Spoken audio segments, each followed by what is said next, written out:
என் தொகுதி மக்களை காப்பாத்திய தீர்வண்டா. யார் தெரியுமா? சேவை செய்யறதுக்குன்னு பிறந்தவன் அந்த சினேக் பாபு. மடராய் போவ ராஸ்கல். செக்குலர் பரவலர்களுக்கு வணக்கம். நான் உங்களுக்கு பரப் பேசிட்டு இருக்கேன். தாவேக ஆட்சிக்கு வந்த உடனே அதிகார திமிரு அப்படின்ற ஒரு விஷயத்துல இப்போ ஆட ஆரம்பிச்சிருக்காங்க. குறிப்பா தாவேகாவோட எம்எல்ஏக்கள்லாம் இருக்காங்கல்ல, அவங்க அராஜகத்துல ஈடுபட ஆரம்பிச்சிருக்காங்க. ஒரு 2 நாளைக்கு முன்னாடி தான் சென்னையில ஒரு தாவேகாவுடைய ஒரு மிக முக்கியமான பொறுப்பாளர் பிறந்தநாள் கொண்டாடுன்னு சொல்லி போக்குவரத்து நெரிசல் ஏற்படுத்தி மக்களுக்கு இடையூறு ஒன்று பண்ணாரு. இதை எல்லாருமே தட்டி கேட்க ஆரம்பிச்ச உடனே தாவேகா தலைமையில இருந்து ஒரு அறிக்கை ஒன்று வந்தது. இது மாதிரி யாரும் மக்களுக்கு எதிராக மக்களை சங்கடப்படுத்துற மாதிரி கஷ்டப்படுத்துற மாதிரி யாரும் எதுவும் பண்ணக்கூடாது, அப்படி பண்ணீங்கன்னா கடுமையான நடவடிக்கை எடுக்கப்படும் அப்படின்னு தாவேகா தலைமை சொல்லியிருந்தாங்க. ஆனா சொல்லி 2 நாள் கூட முழுசாகல. இந்த தாவேகால இருக்கக்கூடிய எம்எல்ஏக்கள் இவங்க தலைமையை மதிக்காம, ஒரு எல்லளவுக்கு கூட, ஒரு மான அளவுக்கு கூட மதிக்காம, நீ என்னடா சொல்றது நான் பண்ணுவேன்டா அப்படின்னு ஒரு ரவுடித்தனத்துல ஈடுபட்டு இருக்காங்க. அவன் கிடக்குறான்டா மயிராண்டி. என்னன்னு பாக்குறீங்களா?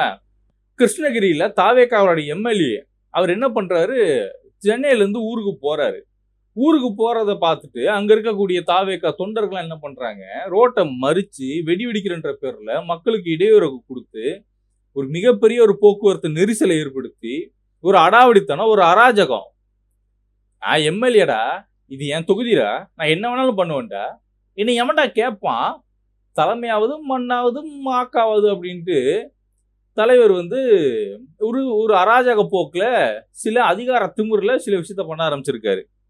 சரி, இதுதான் இப்படி இருக்குன்னு பார்த்தோம்னா, நடு ரோட்ல ஒரு தாவேகா கட்சி கொடி கட்டிய ஒரு கார்ல இருந்து ஒருத்தர் என்ன பண்றாரு, அவங்க இருக்கக்கூடிய ஒரு குடும்பத்தை போய் மிரட்டுறாரு. ரொம்ப ஆபாச சொற்களால திட்டுறாரு, வசைப்படுறாரு. அது ஏதோ குடும்ப பிரச்சனைன்னு இவங்க சொல்றாங்க. ஆனா குடும்ப பிரச்சனையா இருந்தாலுமே பொதுவெளியில மக்களுக்கு இடையூறு ஏற்படுத்துற மாதிரி நீ உன் குடும்பமாவே இருந்தாலும் இப்படி ஆபாசமா அவதூறு பரப்பி பேசலாமா? லிட்டரலா மிரட்டுறாருங்க அந்த ஆளு. அந்த வீடியோ நான் போடுறேன், நீங்க பாருங்க, கேளுங்க.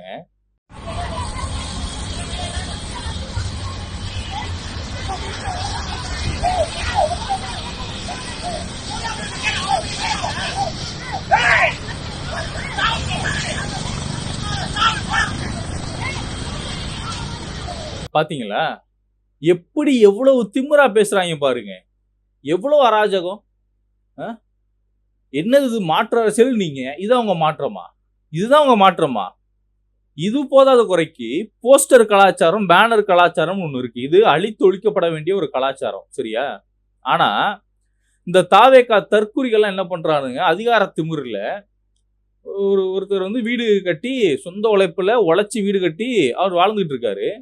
ஆனா அவர்கிட்ட ஒரு வார்த்தை கூட கேட்காம அவருடைய வீட்டு செவத்துல போய் போஸ்ட் அடிச்சு ஓட்டுறது. அந்த வீடு என்ன உங்க ஒப்பனா கட்டி கொடுத்தான்னு யாராவது கேட்டா என்ன பண்ணுவாங்க? தாவேகா தற்குறிகள் கிட்ட இந்த வீடு என்ன உங்க ஒப்பனாடா சம்பாரிச்சு கட்டி கொடுத்தான்னு சொல்லி யாராவது கேள்வி கேட்டா என்ன பண்ணுவாங்க? அதிகாரம் கையில இருக்குன்ற திமிருல அந்த கேள்வி கேட்கக்கூடிய நபரை தாக்குவாங்க. இதுதான் நடக்கும். ஒரு எம்எல்ஏ நான் எம்எல்ஏ ஆயிட்டேன்னு கொண்டாடுறாரு. ரோட்டை மறிச்சு வெடி வெடிச்சு கொண்டாட்டமா இதுக்கு பேரு? தாவேகா கொடி கட்டிய ஒரு காருக்காரன் இறங்கி ஆபாசமா நடு ரோட்ல ஒரு குடும்பத்தை மிரட்டுறான். இந்த பக்கம் திரும்பி பார்த்தோம்னா இவனுங்க அதிகார திமிருல போஸ்டர் கலாச்சாரத்தை அராஜக போக்குல இவனுக்கு கையில் எடுக்கிறானுங்க.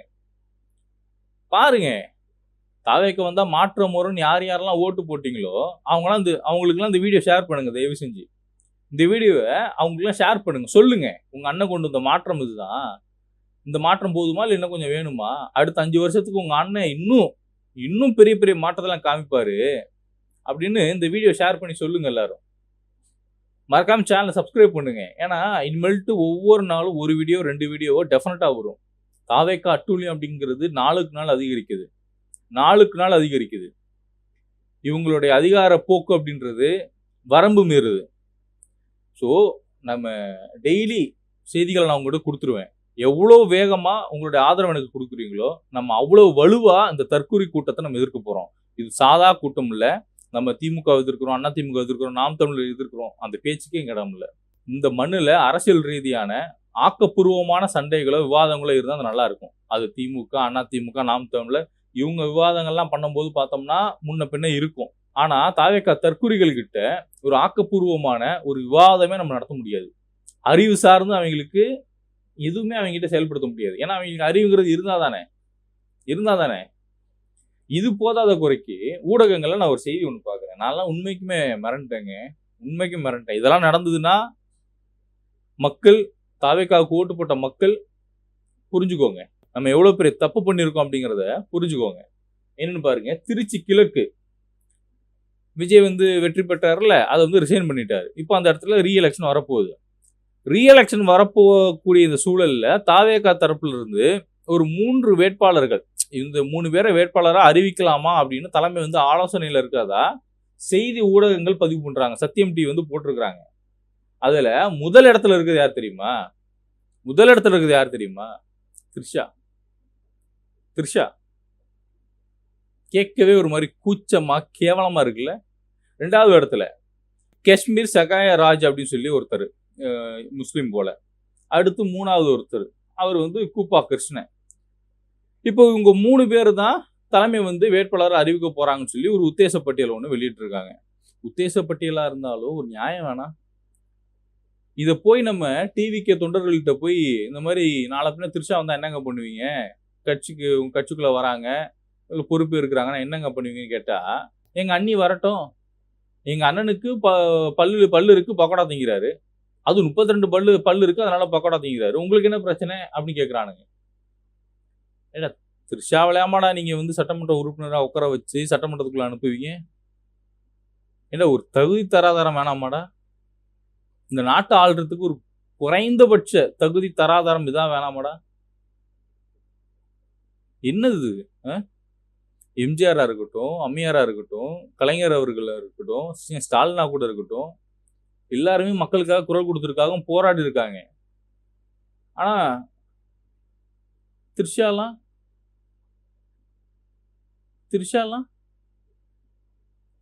கொஞ்சமாவது சிந்திங்கடா.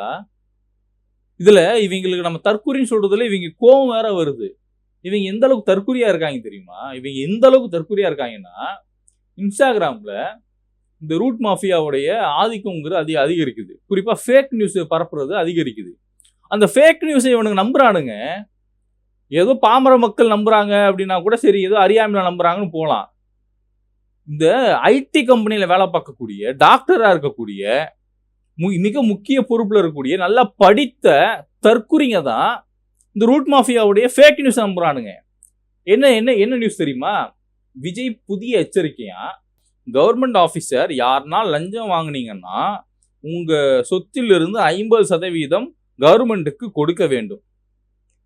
இதே ஸ்லாங்ல தான் அவன் போட்டிருக்கான். சரியா? அடுத்து பாருங்க, லஞ்சம் வாங்கும் அதிகார் கண்டுபிடிச்சு ஆதாரத்தோடு கொடுத்தா அவங்களுக்கு 1 லட்சம் சன்மானம்.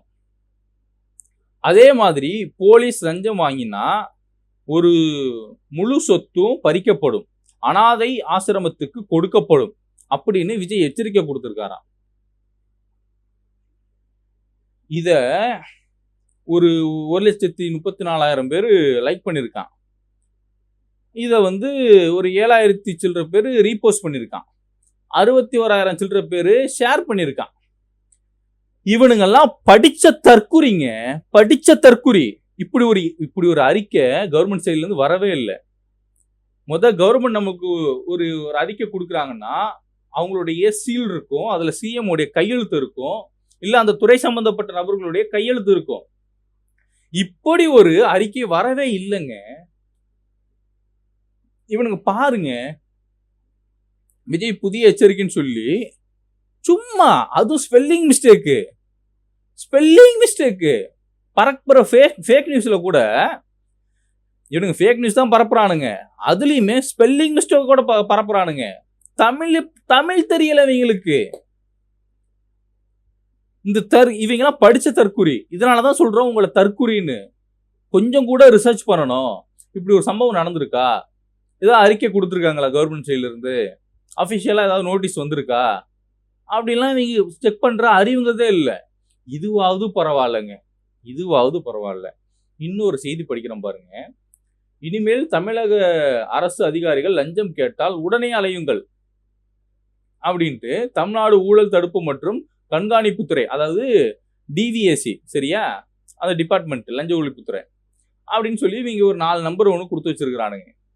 இது கொடுத்தது மட்டும் இல்லாம இந்த டிவிஎஸ்சி டிபார்ட்மெண்ட்டே விஜய் தான் உருவாக்குனார்னு நினைச்சுக்கிட்டு இவனுங்க வந்து எங்க அண்ணன் வந்துட்டு பாத்தீங்களா ஒரே நாள்ல வந்து லஞ்சம் ஒழிக்கிறதுக்கு எங்க அண்ணன் வேலையை பார்க்க ஆரம்பிச்சிட்டாருன்னு பொய் பேசிட்டு இருக்கிறானுங்க. இவனுக்கு தற்குறிங்க. ஏன்னா டிவிஎஸ்சின்னு சொல்லி ஒரு டிபார்ட்மெண்ட் ரொம்ப வருஷமா இருக்குடா. முதல்ல டிவிஎஸ்சி டிபார்ட்மெண்ட்டோடைய கண்ட்ரோல் என்ன அப்படிங்கிறதால தெரிஞ்சுக்கோ, அவனோட அதிகாரம் என்னன்னு தெரிஞ்சுக்கோ. டிவிஎஸ்சி டிபார்ட்மெண்ட்டே எங்க அண்ணன் தான் கண்டுபிடிச்சாரு. எங்க அண்ணன் தான் வந்து லஞ்சமே ஒழிக்க போறாரு. இதுக்கு முன்னாடிலாம் டிவிஎஸ்சி டிபார்ட்மெண்ட் இல்ல, லஞ்ச ஒழிப்புக்கான எந்த வேலையும் பார்க்கல, அப்படிதானே? அவங்களுக்கு கம்ப்ளைண்ட் பண்றதுக்கு நம்பரே இல்லை. உங்க அண்ணன் வாங்கி தான் புதுசா சிம் கார்டு வாங்கி ஒரு டிபார்ட்மெண்ட் ஓபன் பண்ணி நம்பரை கொடுத்துருக்காரு. இது ஒரு கூட்டம் நம்பிக்கிட்டு சுத்துறாங்க. ஒன்னா நம்பர் தற்குறி. ஒரு அடிப்படையில நம்ம எல்லாரும் ஏன் கல்வியை கத்துக்கணும்னு நம்ம சொல்றோம்னா, கல்விங்கிறது ஒரு அடிப்படை அறிவை கொடுக்கக்கூடிய ஒரு விஷயம். நீ எவ்வளவு பெரிய இடத்துக்கு போய் சாதி பிரச்சனை இல்லை, நீ எவ்வளவு பெரிய இடத்துக்கு வேணாலும் போ படிச்சு, ஆனா அடிப்படை அறிவு அப்படின்றது, சுய அறிவுங்கிறது தேவை. அதுக்கு கல்விங்கிறது ரொம்ப முக்கியமான ஒரு கீயா இருக்கு. ஆனா இவனுங்க படிச்சிருக்கிறானுங்க, ஐடியில வேலை என் ஃப்ரெண்ட்ஸே பல பேர் ஐடியில வேலை பார்க்குறான். இத்தனைக்கும் ஸ்கூல் காலேஜ்லாம் சூப்பரா படிச்சவங்க, டாப்ல வருவானுங்க. நான் கூட நல்லா படிக்கிறான், புத்திசாலியா இருப்பானோன்னு நினைச்சுட்டு இருந்தேன். இப்படி அடி முட்டாளா இருப்பான் நான் எதிர்பார்க்கல. இப்படி ஒரு அடி முட்டாளா இருப்பான் நான் எதிர்பார்க்கல. ஒரு ரிசர்ச்ங்கிறது ஒரு விஷயமே இவங்கிட்ட கிடையாது. கொஞ்சமாவது சரி கூகுள் சாட் ஜிபிடின்னு ஒன்று இருக்குல்லடா, அதுலயாவது போட்டு பார்த்து இதாக தெரிஞ்சுக்க வேணாமாடா நீங்க? ஒரு கூட்டம், அறிவு சார்ந்த ஒரு கூட்டம் ஒரு அரசியல் புரட்சியை நோக்கி உருவாகி வந்துகிட்டு இருக்கோம். அது திராவிட சித்தாந்தத்தை கையில் எடுத்தோ, இல்லை தமிழ் தேசிய சித்தாந்தத்தை கையில் எடுத்தோ, இல்லை தேசியம் அப்படின்ற சித்தாந்தத்தை கையில் எடுத்தோ ஒரு முற்போக்கில் அவங்க வந்து முன்னோக்கி வருவாங்க. திடீர்னு பார்த்தா ஒரு மிகப்பெரிய அலை வரும். எல்லாம் தற்குறி அலைகள். அவங்களுக்கு அடிப்படை அரசு பார்வை கிடையாது, அடிப்படை கொள்கை கிடையாது, அடிப்படை தேவை என்னன்னு அவங்களுக்கு தெரியாது. எல்லாமே வந்து இந்த இன்ஸ்டால உட்காந்து ட்வீட்டை போட்டு லைக்கை போட்டு சுத்துறாங்கல்ல, இவங்கெல்லாம் யாருன்னா கஷ்டத்தையே பார்க்காதவங்க, சமூக பிரச்சனையை உணராதவங்க, சாதி ரீதியா, மொழி ரீதியா, மத ரீதியா இவங்க வந்து பாதிக்கப்படாத நபர்கள். அதனால இவங்களுக்கு பெருசா தெரியல. வீட்டில் இருக்கக்கூடிய நபர்களும் குடும்ப கஷ்டத்தை மட்டும் இல்லாம சமூக பிரச்சனையும் பசங்கிட்ட சொல்லி வளர்க்கணுங்கிற ஒரு நல்ல பேரண்டிங் கிடையாது. அதான் உண்மை. குடும்ப பிரச்சனையை மட்டும் கொட்டினீங்கன்னா அது வந்து அந்த பையன் தப்பா போறது கூட வாய்ப்பு இருக்கு. ஓகே, அப்பா ரொம்ப கஷ்டப்படுறாரு, அம்மா ரொம்ப கஷ்டப்படுறாங்க, நம்ம காசு சம்பாதிக்கணும், தப்பா போயிட்டு அப்படி சம்பாரிச்சு வந்துருவோம் அப்படின்னு குறுக்கு வழியில் யோசிக்கக்கூடிய திறமை கூட வரும். ஆனா அதே நேரம் குடும்ப கஷ்டம் பிளஸ் சமூக பிரச்சனை இதையும் உங்க பசங்களுக்கு நீங்க வந்து சொல்லி கொடுக்குறீங்க அப்படின்னா அந்த இடத்துல உங்க பையனுக்கு ஒரு நல்ல தெளிவு ஏற்படும், ஒரு சமூக பார்வை ஏற்படும், எது நல்லது எது கெட்டதுன்ற ஒரு புரிதல் ஏற்படும். நம்ம தான் யாருமே பிள்ளைங்களை பக்கத்தில் உட்கார வச்சு பேசுனது கூட கிடையாது, பேசவே மாட்டோமே, அட்வைஸ் பண்ணுவோம். ஆனால் நல்லபடியா அவன் கூட உட்காந்துக்கிட்டு அவனுடைய எமோஷனல் பிரச்சனை என்ன, அவனுக்கு என்ன தேவை, அவன் எதுக்காக இயங்குறான், எதுக்காக என்ன பிரச்சனை, இதெல்லாம் கேட்டுக்க மாட்டோம். நம்மளாம் அட்வைஸ் பண்ணுவோம். குழந்தைன்னு ஒன்று பெத்தாச்சு, அட்வைஸ் பண்ணுவோம். பெற்றதுனால அவன் நமக்கு அடிமை போட்டு அவனுக்கு போட்டு தாறுமாறு பண்ண வேண்டியது அவங்கள. இப்படி பண்ணால் குழந்தை எப்படி விளங்கும்? இப்படி தற்கொலை கூட்டமாக தான் உருவாகி வந்து நிற்கும். விஜய் எதிர்த்து பேசுறீங்கன்னு எனக்கு பொண்ணுங்கெல்லாம் மெசேஜ் பண்ணுறாங்க. பொம்பளை பிள்ளைங்கெல்லாம் மெசேஜ் பண்ணுது, விஜய் எங்கள் அண்ணா எதிர்த்து பேசுறீங்க, நீங்கள் அவங்க அண்ணா எதிர்த்து பேசுறீங்க. படிங்கம்மா, தயவு செஞ்சு போய் படிங்க. ஃபெமினிசம்னா என்னன்னு கூட தெரியாம, பெண்ணியம்னா என்னன்னு தெரியாம, பெண்களுக்காக போராடிய தலைவர்கள் யாருன்னு தெரியாம, எதுக்காக பெண்களுக்காக இங்க ஒரு சமூகம் வந்து போராடுனுச்சு, எதுக்காக இந்த சமூகத்துல இவ்வளவு பெரிய மாற்றம் ஏற்பட்டிருக்குங்கிற ஒரு சுய அறிவு கூட இல்லாம பொண்ணா பிறந்துட்டேன் ஃபெமினிசம் பேசுறேன் அப்படின்னு ஒரு கூட்டம் கிளம்புது. இப்படி கிளம்பிட்டு இருக்கு ஒரு கூட்டம். ஏன் எங்க அண்ணன் சிஎம் வரக்கூடாதா? உங்க அண்ணன் சிஎம் வர்றது பிரச்சனை இல்லம்மா, அந்த தகுதியோட வந்தா தானம்மா நல்லா இருக்கும். நேற்று வரைக்கும் மெடிக்கல் காலேஜில் படித்த ஒரு பையன் திடீர்னு வந்து உனக்கு ஆப்ரேஷன் பண்ண வரேன்னு வந்து உட்காந்தா நீ ஒத்துப்பியாமா? ஒத்துக்க மாட்டல்ல. அவன் ட்ரைனிங் போகணும், எல்லாம் பண்ணணும், கற்றுக்கணும், எக்ஸ்பீரியன்ஸ் தேவை. அதுக்கப்புறம் தான் நம்ம ஒரு பேஷண்ட் ஹேண்டில் பண்ண முடியும். எடுத்த உடனே போய் நான் வந்து ஹார்ட் சர்ஜன் பண்ண போறேன்னு இதயத்துல கத்திய வச்சான்னா போய் சேர வேண்டியதான். அப்படிதான் இப்ப விஜயும் எடுத்த உடனே சிஎம் போஸ்டர் தூக்கி கொடுத்தாச்சு. என்ன பண்றோம் ஏது பண்ணணும் தெரிய மாட்டேங்குது. ஒரே குத்தா குத்தி ஆணவத்துல திமிருல இவங்க சுத்திட்டு இருக்கிறாங்க. இதெல்லாம் நம்ம பார்த்துக்கிட்டு இந்த நாட்டுல வாழ்ந்துகிட்டு இருக்கோம். தற்கூரிகள் கூட்டத்தோட நம்மளும் சேர்ந்து வாழ வேண்டியதா இருக்கு. இவங்க ஓட்டு போட்டு அவங்க எங்க அண்ணன் சிஎம் அப்படின்னு இவங்க உட்கார வச்சுட்டு எங்க அண்ணன் அழகா இருக்காரு, அழகான சிஎம் வந்திருக்காரு, ஏன்னா அழகா இருக்காங்கிறதுக்காக சிஎம் ஆக்க முடியுமாடா? அப்படி பார்த்தா ரித்திக் ரோஷன், சல்மான் கான் இவங்கள தானே நம்ம வந்து சிஎம் ஆக்கணும். ஏன்டா உசுர் எடுக்கிறீங்க? இப்படிதான் பொம்பளை பிள்ளைங்கள மெசேஜ் பண்ணுது. எங்க அண்ணன் அழகா இருக்காரு, அழகான சிஎம் வந்திருக்காரு, உங்களுக்கு பிடிக்கும். என்னன்னா இப்ப அந்த ஸ்கிரீன்ஷாட்லாம் எடுத்து போட்டுருவேன். அது டெக்ஸ்ட் பண்ண விஷயத்துல எடுத்து போட்டுருவேன். பொம்பளை பிள்ளைங்களாச்சு அதுங்க மானத்தை வாங்கிட கூடாதுங்கிறதுக்காக நம்ம கொஞ்சம் கண்ணியமா செயல் பண்ணணும். இல்ல இந்த முட்டா பையில எவனாவது ஃபோன் பண்ணி பேசணும். லாஸ்ட் டைம் ஒன்று ரிலீஸ் பண்ண பாருங்க ஆடியோ, அந்த மாதிரி ஏதாவது ஒன்று பண்ணி விட்டு போயிடுவேன். நம்ம சமூக மக்களுடைய மானத்தை நம்மளே வாங்கக்கூடாதுங்கிறதுக்காக பல்ல கடிச்சு வந்துட்டு இருக்கிறேன். பூரா தற்கூரி கூட்டமா இருக்கு. இவங்க மத்தியில வாழ்ந்துகிட்டு இருக்கோம். அடிப்படை அறிவுன்னா என்னன்னே தெரியல. டிவிஎஸ்சி டிபார்ட்மெண்ட்ல எதோ இவங்க அண்ணன் தான் உருவாக்குற மாதிரி பேசிட்டு இருக்காங்க. அதையும் ஷேர் பண்ணி நம்பிக்கிட்டு ஒரு கூட்டம் உட்காந்துட்டு இருக்கு. கடவுளே கடவுளே. மக்கள் புரிஞ்சுக்கோங்க, தெரிஞ்சுக்கோங்க. அவ்வளவுதான் சொல்லுவேன். என்னோட இணைந்திருக்கும் அனைத்து உறவுகளுக்கும்